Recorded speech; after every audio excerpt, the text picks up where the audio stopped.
ہاں میرے عزیزو، جنہیں اللہ چھوڑ دے، جنہیں اللہ چھوڑ دے، ہاں، وہ کبھی زندگی کا سکون نہیں پا سکتا۔ جنہیں اللہ چھوڑ دے اور جو اللہ کی نظروں کو نظر رحمت سے گر جائے، وہ کبھی زندگی میں سکون نہیں پا سکتا۔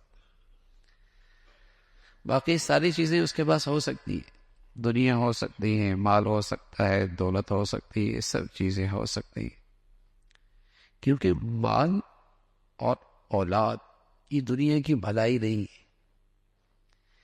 اگر دنیا کی بھلائی مال اور اولاد ہوتی تو اللہ اپنے ہر نبی کو مال بھی دیتا اور اولاد بھی دیتا، اور خاص طور پہ نرینہ اولاد کو، جس کو دنیا سمجھتے ہیں بہت بڑی بھلائی۔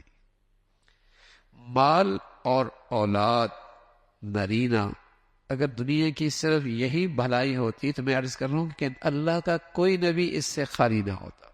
محمد رسول اللہ ہے، ایک بھی نرینہ اولاد کوئی نہیں۔ حضرت عائشہ فرماتی ہے کہ میرے گھر میں 2 مہینے چولہا نہیں جلتا تھا، کھجور اور پانی پر ہم گزارا کیا کرتے تھے، اور یہ حالت کوئی غیر اختیاری نہیں تھی۔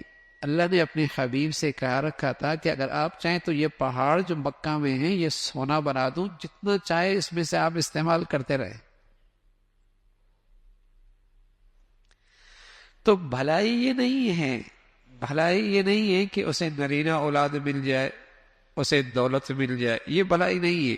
بھلائی کیا ہے اس دنیا میں؟ جسے اس دنیا میں اللہ مل جائے، جسے اس دنیا میں اللہ مل جائے، جس نے اس دنیا میں اللہ کو پا لیا، اللہ کا ساتھ لے لیا، وہ بھلائی میں ہے، چاہے کچھ نہیں ہے۔